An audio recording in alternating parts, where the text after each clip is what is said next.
Yeah, because it's so easy to have dreams and visions, but it's very hard to bring them into, this world. That is the whole process that you kind Yes. of are interested in. That's what I hear here.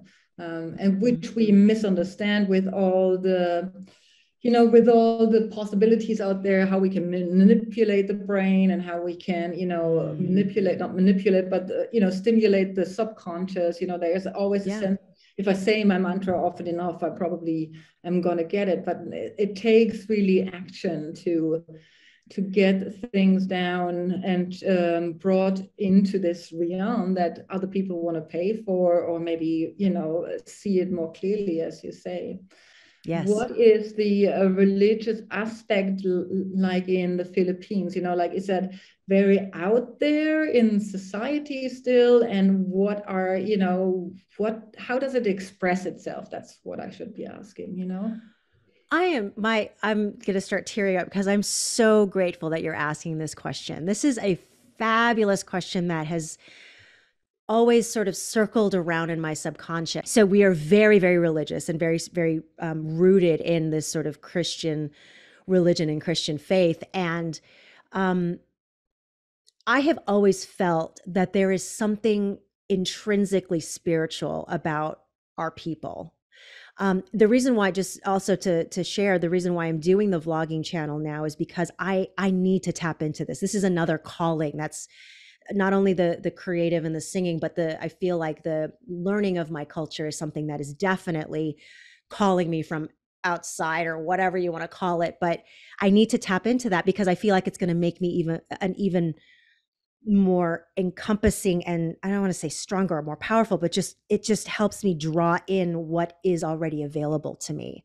And so I need to become more consciously aware of all of the nuances of my heritage, because I feel like the spiritual aspect of it is so strong. And what's interesting about the Filipino people is that it's sort of an inside joke that's sort of well known, that a lot of Filipinos can sing. Most of us actually are just born singers, and not just not, it's not like we all sound great, but we just have this, like, we're usually at the karaoke, jam sessions, and we're usually, when we have parties together, somebody's singing or somebody's pulling out an instrument and playing, and it's a part of our heritage. And I know that every culture has an aspect of culture and art and music, but in the Philippines, it's so a part of who we are. You'll notice that if you go around the world, a lot of the cover bands and a lot of the performers that are internationally based who are Asian will more often than not be Filipino. And I feel like that's it. It's just a part of our spiritual makeup, or just our spiritual being, is just to express ourselves through our spiritual selves through voice and through music. I found you singing, and I was in awe. What happens when you sing? Are you, letting go a little bit of your whatever construct of who you are, or how do you experience singing yourself? Yeah, I have moments of that. Absolutely. Yeah, when I'm performing, there are moments when I'm really in control of what's happening around me, and then there are it's a constant ebb and flow, so to speak, where I'm like kind of going between losing myself in the music, especially when I feel really confident about what I'm doing and I'm practiced. But Yeah. then also, there's just moments where I couldn't ever practice for what happens, because I just suddenly tap into this thing that I'm like, this feels right. This is what I'm going to do. And I just have to trust this moment. And then I kind of go into that. But usually leading up to that, I'm very aware of the audience around me, of like what it's, what I'm singing, what I'm feeling. And then there are just little pockets of time when I'm just, holding a note out, or when I'm really involved in like the expression of what it is that I'm saying, either through the words or through the sounds that I'm making, where then I tap into that moment of like just complete loss of sense. And I'm just in that expression. Yeah, that comes back to me, like I do like to sing at home, but not Yeah. like that comes to stage. But what I notice lately a lot as I'm strengthening my own spirituality, let's call it that, Mm-hmm. and using it more as not as like asking for something, but being with it. I Yeah. noticed when I sing that sometimes there are songs coming back, even from the pop world, from pop songs and whatever. There is a true meaning behind it. It's almost like Yeah. in that little crack, I can see God, as Yeah. and then it feels like to me when I sing, the room is full and I feel elevated, and it's not me that is singing, but something Mhm. else takes over. And yeah, that's what I wanted to share. I don't know whether there was a question in there. No, But, I think it's beautiful that you shared that because I think that that's what a lot of artists why we keep coming back for more. When we are able to tap into that even from it can happen when you're very young, it can happen, not for a while and then suddenly you experience it, but the moment you experience that, that's when you're like, "Ooh. I want more of that." Yeah. It's oh a yes. blissful place. So Yeah. there anything that you feel like you want to share before we say goodbye, or anything that we haven't kind of touched upon that is dear to your heart and you want to maybe give a little bit of encouragement to listeners, or that people that are in the artistic field? I don't know. Say anything.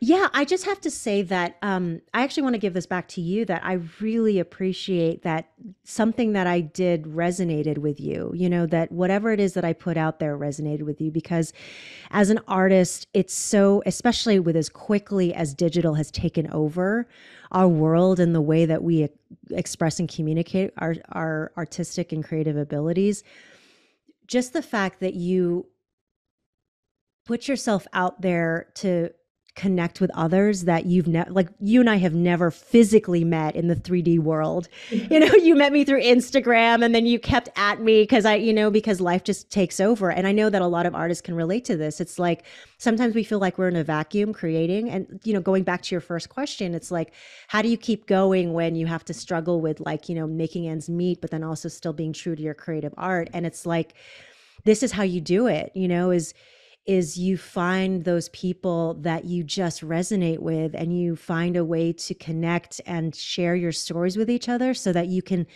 help to give that, this is you and I now tapping into what it was that I was saying, that sort of like out of thin air, it's like you've just given me enough energy to keep going and to know that what it is that I'm doing does resonate with other people. And that's, I think, the most, for me personally as an artist, that's the most that's the easiest way for me to feel discouraged is when I don't feel like what I'm doing is actually reaching anybody. And Mhm. you showed me that it does in whatever small or great way, because now you've given me a place to share a bit of my story and to feel like I'm going to even have the opportunity to reach even more people such as yourself, just like you, who will resonate with what it is that you and I talk about in the stories that we shared with each other. So that's the thing that I just want to offer is that, as an artist, this is the magic and this is what it is that you do, the little steps that you take with each other to propel each other forward. So thank you very much for that.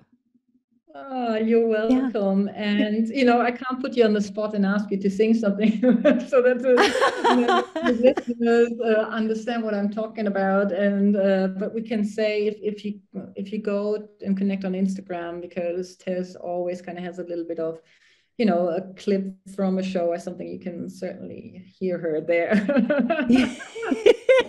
You just want to belt out a little bit of something.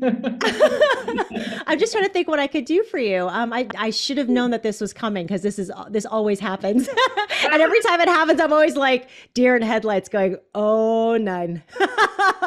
Okay, what should I sing? But let me sing a little bit of um, long time sunshine. It's the mantra that in the Kundalini yoga practice that they sing at the very end of every practice. And it's so funny because just a really quick story about this song. When I first sang it, I didn't really know because I didn't practice Kundalini yoga until actually later into the album, of which the entire album is actually based on Kundalini yoga, like mantras. But the producer, he, his lifelong, spiritual journey was in that faith. And so he shared that with me. And there were so many things about it that resonated with me, which is why we did the album together. Anyways, so when I sang Long Time Sunshine for the first time, I was like, oh, this is so pretty. This is so beautiful. And then I finally did my first Kundalini yoga class and I was like, oh, this is a really important song. It's like a really important song. So then I went back and I re-recorded it with him and I was like, okay, now that I have an understanding of how important this song is, let me re-record this. But I'll try to sing just a little bit for you. Gosh, it's actually been so long since I sang this, so I'm going to have to like really figure this one out, in the spot. So, may the long time sun shine upon you, all love surround you, and the pure light within you guide your way on. Guide your way on.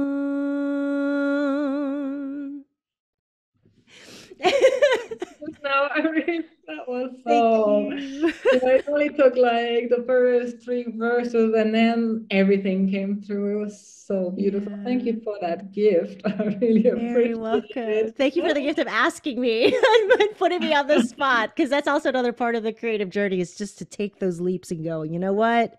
Whatever happens, that's what it is. Drop perfection, just step into it and see what comes.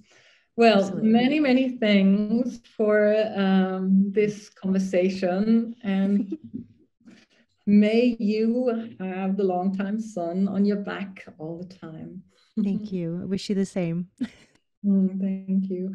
And bye-bye, dear listener, and see you in the next